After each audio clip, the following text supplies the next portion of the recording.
자, 반갑습니다. 제가 칠모 최초 풀이를 올렸는데 영상이 날라가지고 주요 문항만 제가 해설을 해드릴게요. 금방 하겠습니다. 그리고 이제 이 세트는 제 방식이 되게 잘 통했던 게 지문이 쓸데없이 길어요. 쓸데없이 길고 정작 물어보는 건 적기 때문에 시간 단축을 좀 빨리 할 수 있긴 했어요.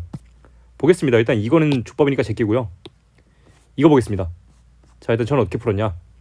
도로면 경사 없이 수평을 만들면 빗물이 흐르지 않고 고여 있어서 위험 요소가 된다. 그래서 경사 필요하다. 그런가 보다. 곡선도로에서는 뭐 어쩌고저쩌고 원심 작용한다. 그런가 보다. 도로 마찰력이 작용하는 원심력이 클 때에는 안정적으로 중요할 수 있다. 그런가 보다. 그런데 곡선도로에서 어쩌고저쩌고 모르겠어요. 몰라. 대충 읽었어요. 자, 볼게요. 10번 윗글의 내용과 일치하지 않는 것. 1번 서열계의 속도는 뭔지 모르겠어요. 뭔지 모르겠는데 어쨌든 실제 도로에서 차량이 주행하는 속도를 의미하면서 제한속도 결정의 기준이 된다. 뭐 그런가 하겠습니다. 그 다음에 넘겨요. 그래서 지금 보니까 지금 일단 발견했거든요. 설계 속도. 아무튼 설계 속도를 그냥 생으로 쭉 찾는 거예요. 쭉 대충 읽습니다. 쭉 읽어요. 설계 속도라는 게 있는지 없는지. 대충 한 10초 걸리거든요. 근데 여기 있네요. 여기 있고요. 얘는 뭐라 했냐면 도로 설계의 기초가 되는 자동차의 속도도 곡선도로의 반경이나 평면사 등 각종 계산의 기준이 된다 라고 했습니다. 근데 뭐래요? 얘는 제한 속도를 결정하는 기준이 된다. 뭐 이건 그럴 수 있거든요. 근데 실제 도로에서 차량이 주행하는 평균 속도라고 했어요. 근데 뭐라 했어요? 도로 설계 기초가 되는 속도라고 했어요. 실제가 아니니까 1번 하고 넘겼습니다. 다른 거 볼게요. 직선 도로의 경사를 2% 이내로 제한한 것은 차량이 한쪽 쏠링에 막기 위한 조치이다. 그럼 볼게요. 2%라는 게 어디 있는가? 2% 여기 있죠? 이러한 이유로 무슨 이유로? 미끄러질 위험이 커지는 이유로 직선 도로의 횡단 경사는 2% 이내로 규정을 두고 있다. 맞는 말이죠. 쏠리는 경우 도로가 결빙일 때는 포장할 때 사용한 다공성 포장이나 특수 포장재 효과가 줄어든다. 볼게요. 다공성 포장, 특수 포장재 그게 어디 있는가? 여기에는 안 보이고요. 여기도 안 보이고요. 여기 있죠? 자, 그래서 다공성 포장이나 고무가루 넣은 특수 포장재를 사용하면 마찰력을 크게 할 수 있지만 결빙되면 효과가 제한적이다. 맞는 말이죠? 3번. 그 다음에 곡선도로를 주행할 때 원심력은 속도가 빠를수록 반경이 잘수록 커진다. 그럼 여기서 곡선도로일 때 원심력 봐야겠죠? 원심력 여기 있네요. 그래서 차량의 질량과 속도의 제곱에 비례한다.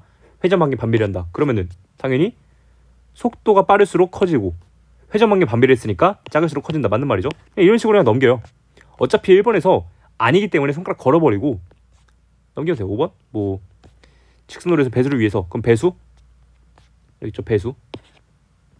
그래서 배수를 고려하면은 횡단경에서 클수록 유리하다. 뭐 그렇대요. 그래가지고 뭐 중앙을 높이고 양쪽으로 물이 흐르도록 경사를 둔다. 맞는 말이겠죠. 경사를 둔다 했으니까. 뭐 아무튼 그 넘기고요. 11번 A와 B에 대한 이해. 그럼 볼게요. A는 뭔데요? A는 마찰 계수, B는 평경사라고 합니다. 그럼 마찰 계수랑 평경사 여기만 있는 거예요. 접촉면의 상태에 따른 마찰력 크기를 비율로 나타낸 것이 마찰 계수이다. 예를 들어 1톤을 평평 아스팔트 포장위에서 끌기 위해서는 0.8에서 0.4에서 0.8톤의 힘이 필요한데 이는 해당 도면의 마찰 계수가 0.4에서 0.8수를 의미한다. 근데 얼음으로 덮이면은 0.2에서 0.3으로 마찰 계수가 작아진다. 그런가 보다. 그다음 평경사. 이를 방지하기 위해 뭐다? 원심력 때문에 바깥쪽으로 미끄러질 위험이 커지고 이걸 방지하기 위해서 도로는 바깥쪽을 안쪽보다 높게 만드는 평경사 작용한다. 그럼 여기서 바깥쪽 안쪽보다 이런 식으로겠죠. 그래서 예를 주면은 원심력의 일부가 상쇄된다. 그런가 보다. 뭐? 끝났죠? 뭐예요 이게? 애초에 그리고 여기는 원심력 이거 마찰 계수를 했으니까 속도에 반비례한다. 뭐 얘는 반경에 비례한다. 이런 거 지금 판단하기 힘들잖아요. 뭘 알바예요? 알바 아니에요. 그냥 2번 그냥 이렇게 째껴버리면 돼요. 답을 맞추기 위해서는 그냥 판단하기 쉬운 거 먼저 보는 게 낫지. 이런 1번이나 3번이나 4번 같은 거 판단할 때 시간 오래 걸리니까 굳이 판단 못 하겠으면 일단 세모치 넘기면 돼요. 가장 대표적으로 뭐였어요? 육모 15번. 무슨 큰 방울이 작은 발로 이동한다. 이거 판단하는데 되게 오래 걸리거든요. 세모 치면 돼요. 아무튼 12번. A를 통해 알 수 있는 거. A는 뭐죠? 이거. 자, 그래서 도로의 설계 속도가 높아지면, 여기 있었죠, 설계 속도. 그에 따라 설계할 때 설계상 정지거리 길어진다. 정지거리가 뭐죠? 모르겠어요. 해서 보는 거예요. 어차피 A를 보고 이해하는 내용이니까 A를 보겠습니다. 도로에 곡선이 있으면은 시야가 제한돼가지고 인지하기 어려진다. 그런가 보다. 이거 시거라고 한다. 시거 확보된 곳에서 어떤 물체는 볼 수 있다. 근데 보는 것만으로 안 충분하다. 충돌하지 않고 정지했으면 거리만큼 시야가 확보되어야 한다. 이걸 정지. 정지? 오케이. 정지 시거는 물체를 인지한 순간부터 멈출 때까지 이동한 거리인 정지거리. 아, 나왔구나. 물체를 인지한 순간부터 완전히 멈출 때까지 이동한 거리를 정지거리라 한다. 근데 이게 뭔데요? 좀 읽어볼게요. 물체를 보고 나서 브레이크를 밟을 때까지 시간이 걸리는데 이를 제동 반응 시간이라고 하고, 이때 주행 속도에 따라서 이동한 거리를 제동 반응 거리라고 한다. 정지거리는 여기에 브레이크 작동 후에 멈출 때까지 이동한 제동거리 합으로 이루어진다. 사람마다 주행 속도와 제동 반응 시간의 차이가 있지만 2.5초로 규정하고 있다. 설계 속도를 곱해가지고 산정하고 이걸 기준으로 제동거리 산정한 다음에 정지 확보하도록 설계하고 있다. 그런가 보다. 근데 일단 그냥 또 다 떠나서 속도가 높아지잖아요. 설계 속도를 곱해서 제동 반응 거리를 산정한대요. 그리고 정지 거리는 제동 반응 거리에다가 제동 거리의 합으로 이루어진다 라고 했어요. 그죠? 그럼 어쨌든 정지할 때까지의 걸린 거리가 정지 거리란 건데 설계 속도 기준으로 제동 거리를 산정한대요. 보이죠? 그러니까 빨리 갈수록 정지할 때까지 이동한 거리가 길어진다는 거겠죠. 그냥 1번이에요. 너무나 맞는 말이잖아요. 이런 것도 손가락 걸어도 돼요. 근데 이제 5번에 많이 물어보는데 애들이, 아까 과외생도 이제 5번에 물어봤는데 5번은 왜 틀렸냐면, 전방의 물체를 더 멀리 볼 수 있도록 도로 만든다면, 그러니까 이건 시거죠. 근데 설계상의 제동하는 시간을 2.5초보다 짧게 바꿀 수 있다 라고 했거든요. 보세요. 사람마다 속도랑 반응 시간의 차이가 있기 때문에 이거는 이 시간을 2.5초로 따로 규정했는데요. 그 말은 뭐예요? 사람마다의 그런 편차들을 전부 다 고려한 시간이 2.5초라는 거예요. 이걸 줄이면 어떡해요? 이걸 줄이면 어떡해요? 아니, 애초에 이 도로랑 이거는 관련이 없는 거예요. 왜? 애초에 관련이 없어도 항상 통할 수 있도록 만들어둔 게 2.5초인 건데 이걸 바꾸면 큰일 나죠. 기준이에요, 기준. 아무튼 그렇습니다. 13번 마찬가지예요. 1번 4차로를 6차로 확장한다. 그럼 기업권에서 중앙선 기준 양끝 높이가 더 낮아지겠군. 모르겠어요. 몰라요. 왜냐? 지문에 안 나와있으니까. 근데 이거를 지문에 안 나와있으니까 그냥 1번이다 이렇게 넘어가시면 안 돼요. 일단 저라면 세모를 쳤어요. 실전에서. 2번 볼게요. 속도를 80으로 바꾸고 곡선도로 반경을 유지한다면 니은 구간 길이는 줄어들겠군. 그럼 뭐예요? 설계 속도라는 거는 실제로 자동차가 이동할 때 걸리는 속도인 거죠. 근데 그게 짧아졌어요. 그러니까 속력이 느려졌어요. 느려지면 당연히 니은 구간 길이도 줄어들 거예요. 이거를 길게 만든 이유는 뭔데요? 이 곡선 구간 들어가기 전에 약간 안전하게 만들려고 그러는 거잖아요. 근데 80으로 바꾸면은 굳이 길게 할 필요가 없어요. 그 다음에 반경이 커지거나 작아져도 최대 평경사를 높일 수 없겠군. 평경사 8.0%죠. 그럼 이제 여기 어디냐면 평경사가 지금 여기 있었잖아요. 얘를 쭉 읽어보는 거예요. 근데 뭐라 했냐면 미끄러질 우려가 있어 평경사는 최대 8% 이내로 설정하도록 규정하고 있다. 그럼 8%를 넘길 수 없다는 거니까 높일 수 없겠군. 맞는 말. 티켓과 달리 니은은 주행의 안전성 높기 위해서 도로의 횡단경사를 점진적으로 변화시키는 설계. 그럼 여기서 도로의 횡단경사를 점진적으로 변화시키는 멘트가 어디 있는가를 보는 거예요. 그럼 볼게요. 점진적으로 변화시킨다. 쭉 보면은 여기서 안전성을 위해서 횡단경사를 완화곡선 도로 구간에서 서서히 변화시킨다라고 했어요. 맞는 말이죠. 그 다음에 5번. 이 구간은 모두 결빙 시 차량이 미끄러질 우려가 있으므로 이 단계에서 마찰 기술을 더 크게 가정한다면, 그럼 여기서 마찰 기술 얘기 여기 나왔죠? 그럼 여기 또 읽는 거예요. 근데 여기 보면은 결빙 시의 마찰 기술가 안 나와 있어요. 뭐 이 정도? 이렇게 있는데 가정하는 케이스가 안 나와 있거든요. 가정하는 상황이 언제 나오냐면 여기 있어요. 도로 설계 단계에서는 도로의 마찰 계수를 결빙시 마찰 계수의 절반 수준인 0.1에서 0.16 범위로 가정한다. 이는 결빙시보다 최악의 상황에서도 안전을 확보하기 위해서. 그러니까 애초에 마찰 계수가 높다는 거는 까끌까끌하다는 거고 마찰 계수 낮다는 건 미끄럽다는 거잖아요. 근데 설계할 때는 결빙시 마찰 계수보다 더 작게 가정한대요. 왜냐? 최악의 상황, 진짜 미끄러울 때도 방지할 수 있게. 근데 마찰 계수를 크게 가정하면은 이거 어차피 까끌까끌할 거야. 이래 버리면은 위험하죠. 만약에 미끄러우면 어쩔 건데. 그러니까 5번이에요. 1번을 판단하지 않아도 5번이 명확하게 맞는 말이기 때문에 5번 고르셔도 돼요. 넘기겠습니다. 자, 이제 이 지문이 되게 애들이 막 되게 어려워했는데 이것도 마찬가지예요. 다 읽을 필요 없어요. 다 안 읽고 답 나와요. 왜냐? 답은 모두 5번이 아니니까요. 볼게요. 무슨 말이냐?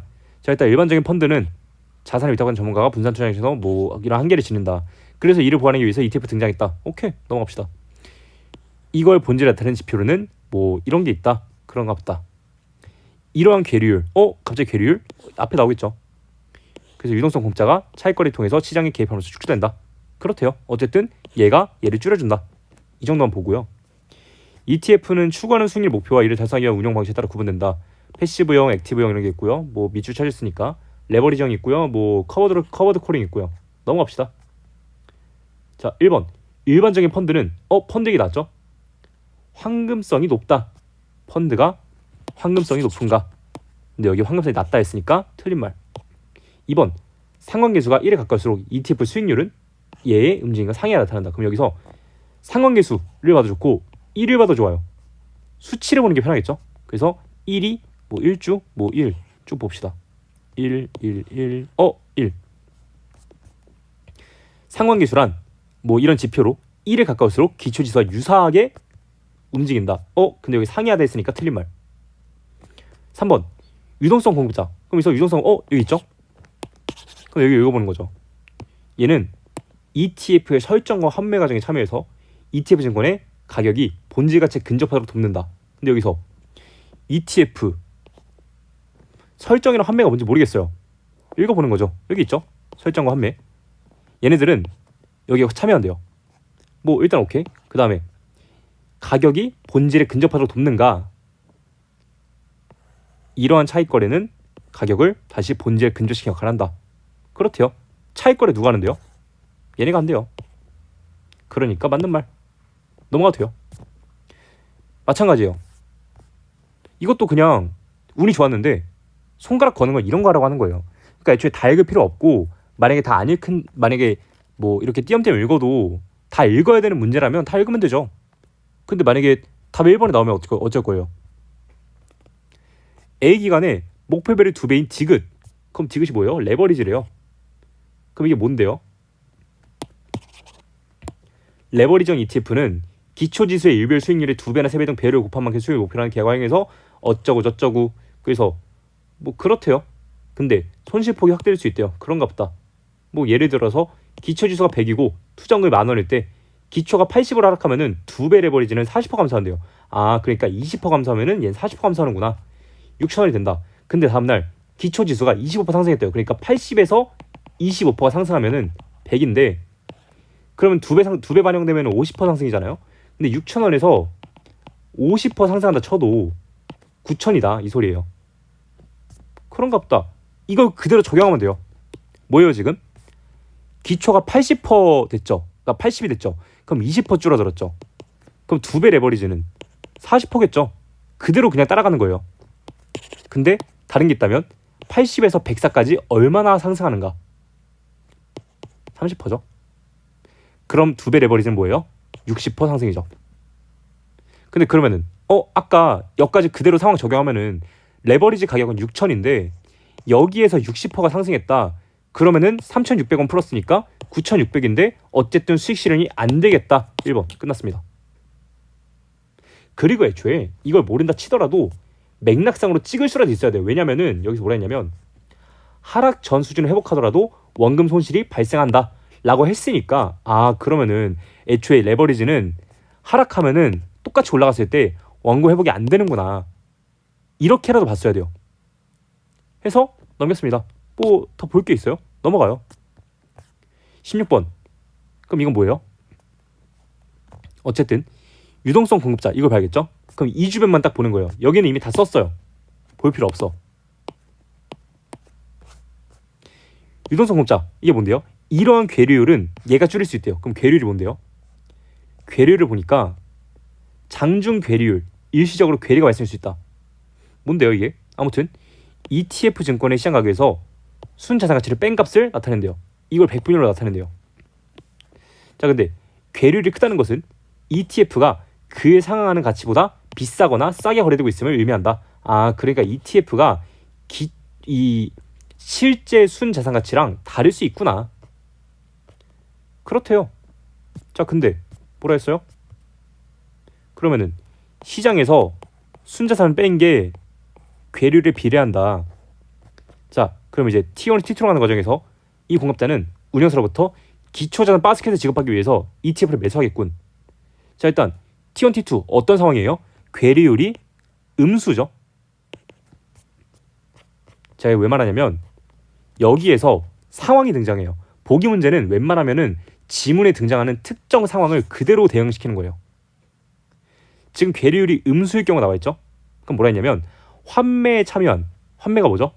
환매란 이 공급자가 ETF를 매수해서 운영사에 반납하고 그에 상하는 기초자산 바스켓을 지급받는 절차라고 했어요. 그럼 어쨌든 이거에 참여한 공급자가 확보한 기초자산 바스켓을 매도해서 차익 실현한다. 바스켓을 지급하기 위해서 ETF 매수하겠군. 환매잖아요. 맞는 말이죠. 2번 T2에서 얘가 운용사의 거래를 통해서 얻을 수 있는 차익은 T3보다 적겠군. 지금 뭐예요? T2는 괴류율이 0이에요. 얘가 지금 뭔가 차익 실현을 하는 거는 괴류율이 양수나 음수일 경우예요. 괴류율이 0일 경우는 안 나왔단 말이에요. 그 말은 뭐예요? T3일 때 괴류율이 있으니까 어쨌든 이게 더 적겠군. 이 맞다고 봐야죠. 3번 T3에서 T4로 갔어요. 괴류율이 음수에서 점점 0으로 가고 있어요. 유동성 공급자의 차익거래로 인해서 ETF의 총발행 증권수 증가하겠군. 그럼 여기서 발행 증권수? 자, 그럼 다시 읽어봐야겠죠. 발행 증권수, 발행 여기 있다. 이게 뭔데요? 설정이란 공급자가 기초자산 바스켓을 매수해서 운용사에 제공하고 그 대가로 ETF 증권을 발행받는 절차를 의미한다. 그럼 새로 발행받으면은 당연히 수가 늘겠죠. 근데 반대로 환매라고 했어요. 그러면은 내가 지금 뭐 수가 줄어든다 이런 맥락이 없어도 ETF 증권을 운용사에 반납한다는 걸 반대로 의미해서 그럼 얘는 발행수가 줄어드는 거겠구나 라고 볼 수 있겠죠. 근데 이게 언제 일어난대요? 환매는 음수일 때. 음수일 때네. 줄어들겠네. 3번 끝났습니다. 이런 식이에요. 별거 없죠. 나머지는 볼 필요 없고요. 자, 그 다음에 이거 보겠습니다. 문학 어려웠죠? 근데 이것도 마찬가지예요. 대사를 보고 그냥 중심사건 파악하면 돼요. 또는 줄거리 보거나. 사실 여기는 뭐예요? 그냥 뭐 대사를 보고 내 비로 얼굴 본 적이 없으나 덕캠 빈작하니까 그 아들도 충의를 갖추었을지라 부인은 애를 보내서 탐지하라. 뭐 그렇대요. 그래서 뭐 춘파 같이 가서 공자를 보고 오라 라고 말했어요. 근데 춘파가 말하기를 뭐 신중히 하시니 바른들 말씀하오리다. 뭐 저 여인은 여승이 아니오라. 김처사의 12의 항임이라. 소주의 화영을 보러 왔사오나 바른들 말씀하면 그냥 그런데요. 그냥 힝 속았지? 이거예요. 넘어가요. 무슨 말인지 모르겠어요. 괜찮아요. 일단 넘어가요. 대사를 보고. 줄거리 뭐랬냐면 김선옥은 인옥과 혹인 후에 농옥에 대한 오해로 가출한다. 이에 일가친척 형옥이 집안의 재산을 차지하기 위해서 가짜 선을 데리고 오자 다른 것들과 달리 부인 농옥만이 가짜임을 주장한다. 김처사는 진정 올린다. 그럼 여기서가 메인 사건이에요. 이게 가짜 사건, 가짜 소동. 그래서 진정 올렸어요. 그래서 며느리만이 홀로 부군이 아니라 하여서 가문이 끊게 되었기로 결단지 못하여 뭐 하소연하오니 인륜을 밝게 처분하시기 천만바라니나. 그렇대요. 그리고 지금 대화에서 갈등이 나오고 있어요. 누가 네 아들이며 누가 네 종질이냐? 응? 뭐 쟤가 진짜 자식인가? 아니 엄마가 어떻게 이거 모르겠냐? 그러다가 이제 농어한테 며느리한테 야 너네 시부모가 저거 자기 아들이라는데 너 지금 시부모한테 깝칠 거야? 아니죠. 아니 부부는 부부끼리 뭐 그건데 아니 외모는 내가 모르겠냐 외모를 남편인데 근데 부사가 뭐라 했어요? 이 새끼 정신병자다 하니까 뭐라 했어요? 야 정신병자면은 지금 내가 똑바로 행동하겠냐? 이런 말이잖아요. 지금 뭐예요? 그냥 갈등 이에요. 넘어가요. 이거 읽는데 진지하게 1분도 안 걸리거든요. 18번 이통판의 부인은 추월을 시켜가지고 선욱을 보게 한다. 추월을 시켜서 말하였다. 공자를 보고 오라. 근데 여기서 이제 보통 이 공자가 선옥인지 아닌지를 모르는 친구들이 있어요. 근데 이거는 이제 맥락으로 파악해야 돼요. 어쩔 수 없어요. 그러니까 같은 사람을 지칭하는데 호칭이 다른 경우는 어쩔 수 없어요. 맥락 파악해야 돼요. 근데 어쨌든 여기 보시면은 아니 맥락적으로 지금 보고 오라는 게 누구겠어요? 김처사 이게 아들 그지? 그리고 그 아들 김처사의 아들이죠. 여기 김씨 누구밖에 없어요? 김선옥밖에 없어요. 선옥이죠. 보게 하려고 했죠. 맞는 말. 2번 김처사의 부인은 까치가 짖고 아니에요. 그럼 까치를 보면 되겠죠. 까치가 짖었대요. 3번 짖었는데 기룡을 알지 못해서 민망히 여겼대요. 기룡을 알지 못했다? 길줄을 여겼다? 팩트에서 이미 끝난 거죠. 다음 거 뭐하러 봐요? 팩트가 아닌데. 넘겨요. 19번 기형에 대한 이해. 기형 뭐예요? 진정. 뭐예요 이거? 판결해달라. 니은 뭐예요? 판결. 이게 너무 맞는 말이죠? 아예 뭐라는 거야? 개소리죠. 이거죠 이거. 김처사의 염려에 대해서 해결책이 제시된다. 판결은 이제 읽어보니까 뭐 이송사는 진짜선을 보기 전에는 절단하지 못할지라 그래서 뭐 이씨는 본가에 가 있고 뭐 몸하는 기다림이 마땅하다 라고 했어요. 그럼 뭐예요? 김처사의 염려. 아니 가문 못 읽으면 어떡하냐. 해결책을 판결이 제시한 거죠. 그냥 맞는 말이잖아요. 다 읽을 필요 있습니까? 사건만 보면 되지. 20번 A, B에 대한 이해. A는 뭐예요? 이거죠. B는 뭐예요? 이거죠. 인물의 행적 의학적으로 제시해서 인물에 대한 평가를 드러내고 있다. 평가 있잖아요. 뭐예요? 뭐 덕행을 짐작하니 뭐 좋다. 뭐 그렇대요. B. 자신 행동이 평상시와 같으면 근거로. 이거 뭐예요? 너 정신병자다. 아니 정신병자 같으면 아무 정신이 없을 것이고 행동거지를 어떻게 지금 평생을 같이 하냐. 정신병자였으면. 그 말은 뭐예요? 정신병자가 아니다 이 소리죠. 근데 판단 못하는 분들 많았을 거예요. 일단 그럼 세모를 쳐요. 못하겠으면. 3번 A는 명령, B는 부탁. 몸하소서. 명령 아까 읽었죠? 보고 와라. 맞는 말. 관용적 표현. 속담이죠. 초회적 존재. 하늘. 맞는 말이죠. 인물과의 친분. 언급했나요? 내 비록 얼굴을 본 적이 없으나 인 거죠. 그리고 애초에 친분. 뭐 나가 얘 아는 사람인데 이런 말 한 적이 없어요. 일단 여기서 끊겼고 팩트에서 오류고 만약에 친분이라는 관계성을 언급했다. 그러니까 친분이 없다라는 걸 언급했다. 이렇게 봤다 할지라도 상대방에 대한 불신을 드러낸다? 이게 아니죠. 여기 불신이 있어요? 없죠. 설사 얘가 불신하는 마음을 갖고 있더라도 드러내지 않았죠. 5번이에요. 넘기고. 이건 개 쉽죠? 뭐예요? 4번 홀로 부인이 아니면 주장한 농옥을 병자로 치부한다. 근데 이건 뭐예요? 주인공을 의도적으로 공경에 빠뜨려가지고 시련을 겪게 만든다. 시련이 어딨어요 지금. 정신병을 취급해가지고 얘가 지금 손해본 게 있습니까? 없죠. 팩트로 보는 거예요. 팩트로. 끝났습니다. 마찬가지예요. 대사를 봅시다. 우리가 작년 요맘때 차 뒤졌다고요? 없었어요. 그런 사람 본 적이 없대요. 떠난 거예요. 아니 그 사람이 원래 어떤 사람이었는데 뭐 그런 것 같다 합시다. 원미산에는 귀신이 있대요. 아 이거 귀신이라니까. 뭐예요 이거? 그냥 사람 찾는 거예요. 핵심 사건이 그냥 사람 찾는 거예요. 넘어갑시다. 줄거리. 어떤 사내는 도시에 벗어나서 원미산에 향한다. 갑자기 장면이 바뀌었어요. 이 사투리 대사 없어지고 지금 뭔가 독백이 생겼어요. 근데 보시면은 두 청년이 텐트를 가두어 내려가 버린 것을 발견했다. 그죠? 텐트? 텐트? 뭐야? 거기 뭐예요? 여기는 산의 시점, 여기는 그냥 다른 사람들 시점이죠. 그러고 보기를 보면 확신이 생겨요. 뭐냐? 서로 다른 장면을 교차 서술한다. 보이죠? 그러니까 지금 여기서 서술자의 시각이 다르다라는 거죠. 22번 1번은요 A에 나타난 서술상 특징. 근데 A에서 쭉 볼게요. 뭐뭐 했다, 뭐뭐 했다, 뭐뭐 했다, 뭐뭐 했다, 뭐뭐 했다, 뭐뭐 했다, 뭐뭐 했다, 뭐뭐 했다, 뭐뭐 했다, 뭐뭐 했다, 뭐뭐 했다, 뭐뭐 했다. 답 1번입니다. 왜냐? 내적 갈등은 맞거든요. 왜냐? 내적 갈등은 뭐 고민, 뭐 우울, 슬픔 싹 다 내적 갈등이거든요. 근데 문제는 뭐냐면 회상이라는 거는 본인이 하는 거예요. 본인이. 얘가 스스로 과거를 떠올리는 멘트가 있었어야 돼요.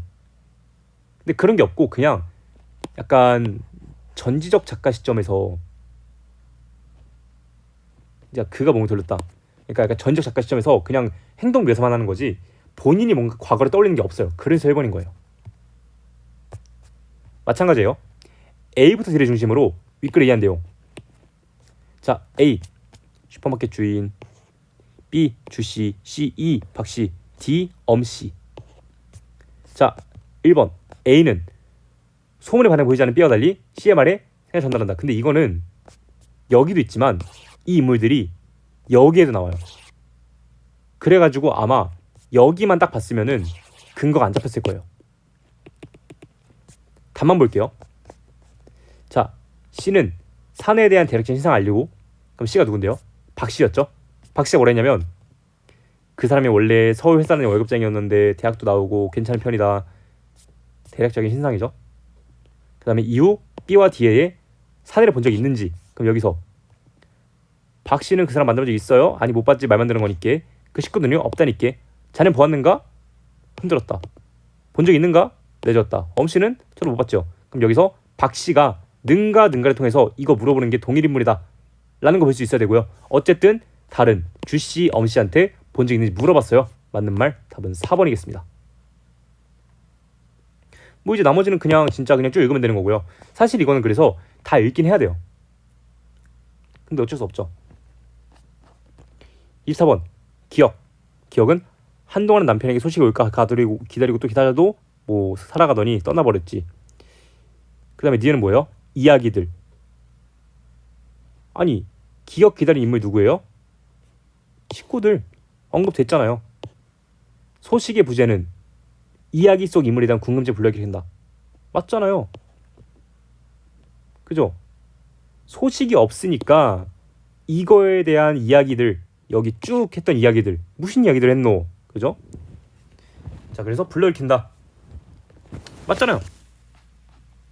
25번 사내와 관련 소문을 둘러싸고 대화를 나누는 거에서 숲을 헤매는 장면 대비하기 위해서 교차술 그냥 맞는 말이죠. 2번 숲에서 벗어날 수 있음에도 일부러 원을 그리며 맴도는 사내의 모습에서 돌아가지 않으려는 사내의 의도. 그럼 여기서 원을 그리면 맴돈다. 근데 여기서 뭐라 했냐면 숲을 빠져나가지 않기 위해서는 근데 줄거리에서는 도시에서 벗어나서 그죠? 숲에 갔는데 숲을 헤매었다. 깊은 터널이 좀 뚫려 있었다. 근데 그럼에도 불구하고 사실은 얼마 걷지 않아 시야가 트였대요. 근데도 숲을 빠져나가지 않고 싶었대요. 뭐야? 도시로 가지 않겠다라는 거죠. 3번 두 청년이 떠난 자를 바라보면서 곁에 두기 원하는 사내의 모습에서 사회와 단절 상황에서도 타인의 존재를 갈망한다. 그냥 여기서 뭐 텐트도 기타 소리도 없어졌대요. 그래서 그냥 한 가닥의 빛이라도 그게 안 된다면 숨소리라도 두고 싶었다. 사람이 고픈 거죠. 맞는 말. 4번 홀로 남아 문과 위 소모씨를 떠올리면서 애써 시간을 짐작해보는 사내의 모습에서 관계의 부재로 인한 내면적 고독에서 벗어나고 있음을 확인할 수 있군. 손목시계 여기 있죠. 기다란 손가락 가진 딸아이와 그 애가 가져야 피하는 걸 떠올렸다. 문갑에 놓아두고 나온 그의 손목시 떠올렸다. 몇이나 됐을까? 그는 애써 시간을 짐작해보려 하였다. 근데 지금 그러면 딸아이 생각하면서 두고 나온 시기를 떠올리는 건데 이게 어떻게 내면적 고독에서 벗어나는 거예요? 아니죠. 오히려 고독을 지금 부각하고 있죠. 그 시계를 떠올리는 모습 자체가. 4번이에요. 끝났습니다. 자, 이것도 마찬가지예요. 고전도 다 읽을 필요 없어요. 특히나 수필은 제가 뭐라 했어요? 반드시 70%의 빌드업과 30%의 교훈이라고요. 분명히 이 수필을 관통하는 특정 문단 또는 특정 부분이 있을 거예요. 그게 웬만하면 마지막이라고 제가 말했는데 이번엔 여기죠. 사람들은 서사를 섭렵하면은 함부로 깝치고 남아놓고 남은 그러다 생각하고 기이한 문장 발견하면 세상 빼어난 학자로 여기고 어려운 글자 기억하면은 뭐 남보다 뛰어난 그냥 깝치지 말라는 거예요. 그죠? 이건 뭐예요? 어찌야 그 세상 과거의 병에 급어 경서를 모르고 의를 먼저 짓고 역대사 몰라도 시보를 능히 짓네. 뭐예요? 본질을 몰라도 그냥 이거 먼저 짓는다 이 소리죠. 쭉 봤어요. 그냥 쭉 봤어요. 쭉 보고 뭐 저는 그냥 딱 보자마자 뭐 과제 먼저 보려 하고 좌우 둘러서니 뭐 내리거라 그렇대요. 그 다음에 대충 이제 이거를 쭉 봤어요. 쭉 봤는데 뭐 바닥장 마지막으로 그려져서 받침. 그럼 여기서 뭐 붙잡고 돌아보니 바닥장이 되었구나. 그르쳐 들이치고 그날의 백리간에 그렇대요. 그 다음에 천지축 뭐래요? 100장씩 묶어서 첫 번째는 천지축, 두 번째는 지축. 천만에 묻는 말씀 천지축 바쳤느냐. 그랬다 하다 하면 대방주 뭐래요? 축하술 빨리 믿고 아무리 잘 지어도 늦었으니 거짓이라. 사실 마지막에서 포인트가 나오죠. 아무리 잘 지어도 늦었으니까 거짓이라. 뜯게 되면 안 된다. 사실 이거는 어디 보면 알 수 있냐? 문제를 보면 알 수 있어요. 문제를 보고 이 시의 뉘앙스를 같이 파악하는 거예요. 자, 일단 이거 뭐 인물 간의 대화 없었죠. 성현의 행적 이건 성현 나왔는데 성현의 행적이 여기 쭉 훑어보면은 뭐 이건 빨리 훑어야 되는 건데 없어요. 없으니까 틀린 말. 음성상징어 찾기 쉽죠? 음성상징어 쭉 보면은 여기 우우우가 있어요. 근데 우우우 이거 행동이에요? 아니죠. 그 다음에 변화과정 뭐 지금 보면은 변화과정 일단 뭐 그런 값도 합시다. 근데 찾기 힘들잖아요. 찾기 힘드니까 일단 세모 쳐놓고 서류적 표현 찾기 쉽죠? 그리고 대상에 대한 인식 이게 문학작품에서 안 나올 수가 있어요? 무조건 맞는 말이죠. 그럼 여기서 서류적 표현 뭐뭐인가 뭐뭐인고 이런 거 어이알리 그죠? 그 다음에 여기 뭐라 했어요? 뭐뭐인가 말인가 보이죠? 서리적 맞는 말. 27번 A 당연히 문제에서 이미 해석을 어느 정도 해주고 있기 때문에 문제에 의존해도 돼요. A는 성을 못 이긴 관리가 정해진 시간보다 일찍 문 여는 상황을 드러내고 있다. 뭐 있어요 여기? A 금랑관 이 아이는 나라밥 손해주고 무엇이 겁이 나서 낫 못 되어 문을 연다. 낫이 못 돼서 문을 연다. 일찍 열었다 라는 소리죠. B 친척의 도움 없이는 응시하지 힘든 선비의 처지. 여기서 친척사도 모르거든 붕의 장에 어이알리 무례하고 못된 말 차마 어이 찌르는 일과는 끝이 없네. 근데 이 전후 맥락을 보면은 집 밟고 가는 사람 측은이 전혀 없다. 울타리 곁에 앉기 사람마다 다투오니 하루 밤낮 전쟁하듯 겨우하여 정했구나. 뭐예요? 응시가 아니고 지금 앉기를 다툰대요. 그죠? 뭐예요? 자리 다툼. 일단 모르겠다. 그럼 세모를 치고요. C 과제를 먼저 보고 답지를 빨리 작성하려는 응시해야 될 마음. C 어디 있어요? 과제 먼저 보려 하고 좌우 둘러서니. 그죠? 맞는 말이죠.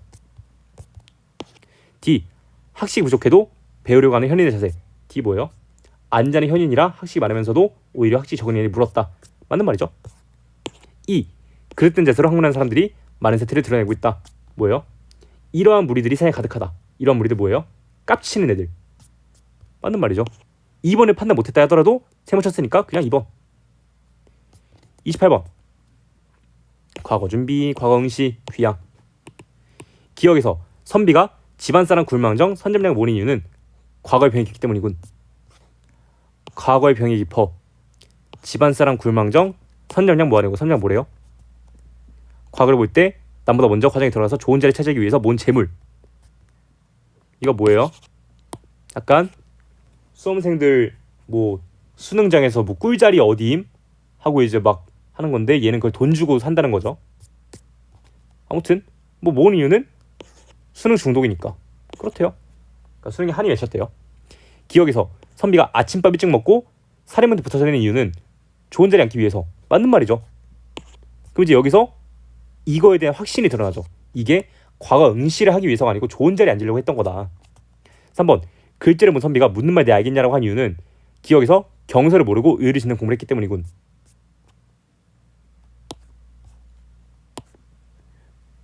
묻는 말 내 알겠냐. 글자 보니 의라. 그죠? 의를 먼저 짓고라고 했어요. 경서를 모르지만. 그러니까 글자를 보고 의다 라고 판단한 거니까 경서를 몰라도 어쨌든 이걸 알기 때문에 진짜 모르겠지만 어쨌든 글자를 보니까 이건 의구나. 본질을 지금 모르는 거죠. 맞는 말. 디귿 부영이 천지축 받쳤느냐 묻는 이유는 니은에서 선비가 답지를 일찍 받쳤길 바랐기 때문이겠군. 천지축 뭐라 했어요? 백자신 묶어가지고 첫 번째, 두 번째 받쳤느나 그랬다 한다 하면은 대박지를 받기 빚는데요. 왜냐? 그건 이제 위에 맥락이 있어요. 일찍이나 같이 오면 이 과거 못하올까? 그죠? 빨리 내면은 이거 못 본 시험 아니다 라는 거예요. 이거 뭐예요? 여러분들이 수학 80분 컷 96 그냥 80분 컷 냈으니까 잘함 96? 일단 빨리 냈으니까 잘한 거임 이런 거죠. 그럼 이제 5번도 대방조 빚는 이유는 니은에서 선비가 바닥장이 되게 답지를 제출된 걸 알기 때문이겠군. 근데 바닥장 뭐래요? 바닥장은 맨 마지막이래요. 그러니까 100분 끝까지 잡고 뭐 몇 점 맞으면 몰라요. 근데 어쨌든 빨리 내면 기분 좋으니까. 그래서 수를 빚었대요. 축하주를. 수능 끝나고 집에 와서 엄마 나 수학 60분 냈어. 우리 아들 역시 개씹 고능아 레전드. 근데 84점. 쫓겨나죠. 아무튼 일찍 낸다고 좋은 게 아닌데 일찍 내서 설레발 치는 거예요. 즉 이게 아니라 일찍 내니까 밥 빚는 거죠.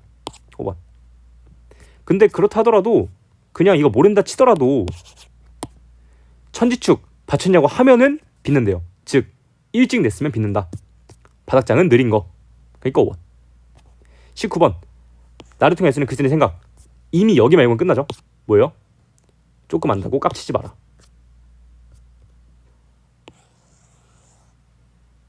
이게 제일 적합하죠. 소거해볼까요? 공자가 성인 이유는 예와 음악을 배웠기 때문이다. 공자는 배우지 않아도 성인이면서 오히려 예를 물었다. 오히려 그러니까 예를 물은 거랑 음악을 배운 게 성인의 조건이 아니죠. 틀린 말이에요. 3번 어려운 글자를 잘 기억해낼수록 뛰어난 견해. 이건 비판한 거죠. 기이한 문장 발견 노력이 필요하다. 이것도 비판이죠. 이해하기 어려운 식을 찾아내서 많은 사람들이 알리는 시대에 힘써야 된다. 이건 애초에 글쓴이의 생각이랑 어긋나죠. 자, 그 다음에 30번 아주 어려운데 읽어볼게요. 자, A를 보면은 촉당에 나버가 있어가지고 나물이 차오르고 애 울음소리 낸다. 맹지는 알지 못했다. 그리고 영남에 예어가 있는데 발이 내기어서 나무에 기어오르고 점어도 댄잎을 문다. 대나무 가지에 오르고.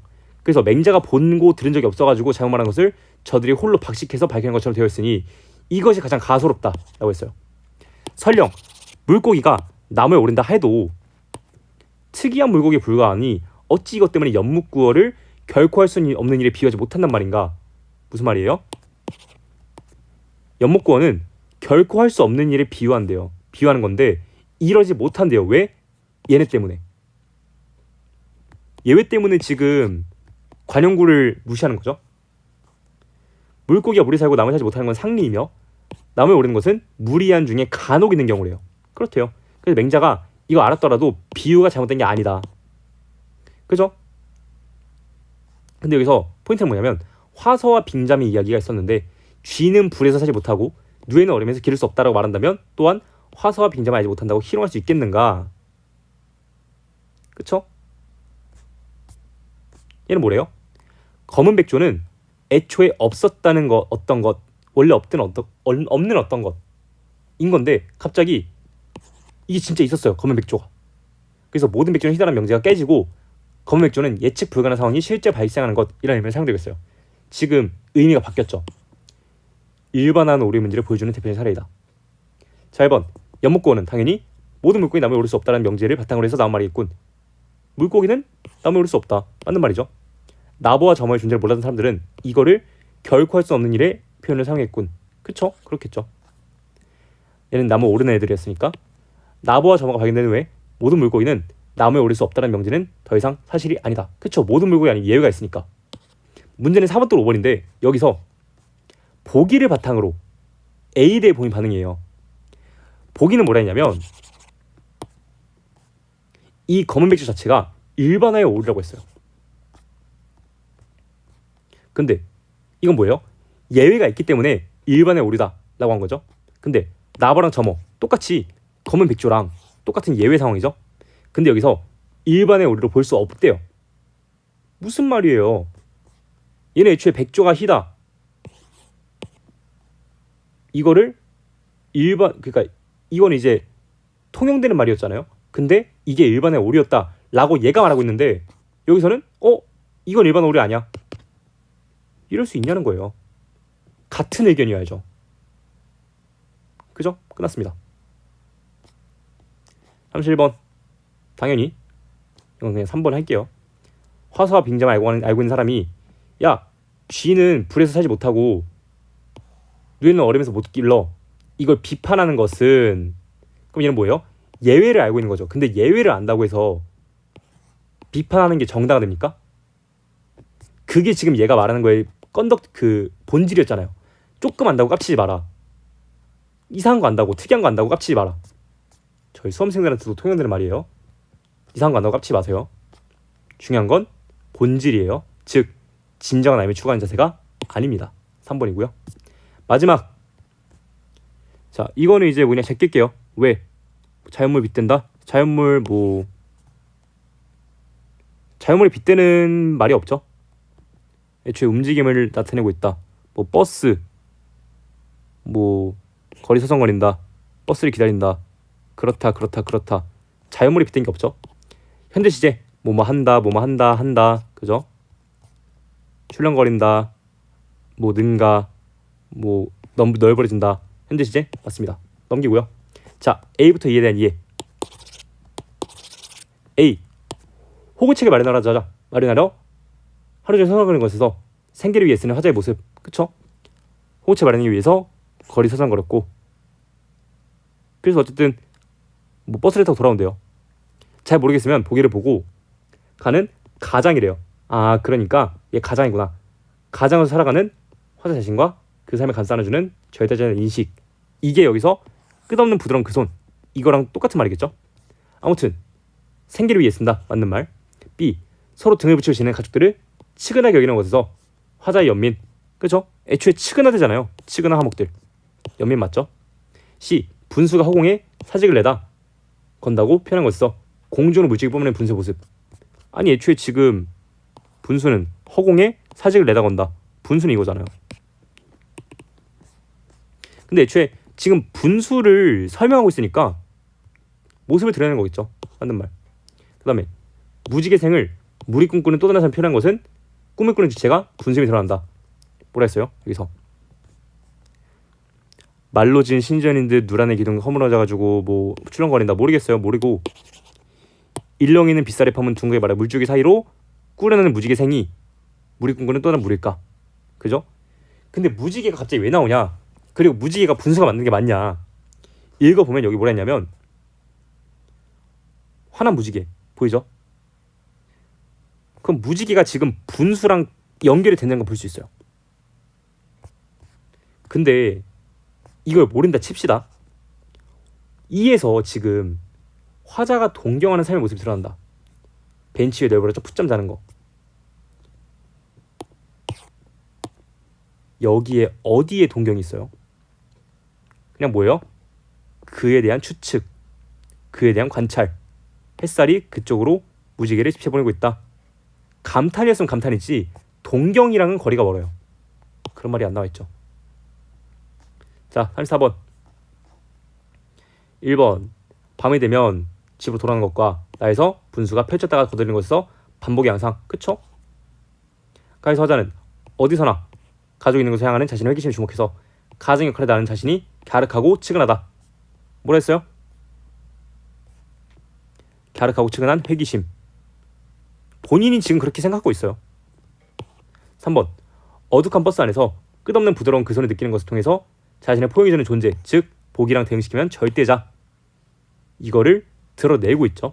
4번. 분수대 도로를 오후 내내 바라보면서 자신은 푼수라고 불렀어요. 푼수, 약간 라임이죠. 분수 같은 삶을 살아야 한다는 인식. 그게 어디 드러나죠? 모르겠으면 모른다고 칩시다. 세모로 쳐볼게요. 5번.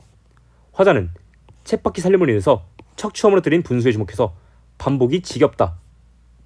아니 애초에 저도 지겨운지 라는 거는 그 사람이 직접 말한 거예요? 아니죠. 화자가 쳇바퀴 살림이 지겨운가 라고 생각한 거죠. 그럴 수도 있다라는 인식. 맞는 말 해서 답은 4번이에요. 전 이런 식으로 풉니다. 해서 명확하게 근거를 못 잡겠으면 일단 세모치는 습관 굉장히 중요하고요. 그 다음에 문학은 난해할수록 무조건 팩트로 풀어라. 제가 학생들한테 항상 강조하는 말입니다. 해서 주요 문항 해설 여기까지 마치고요.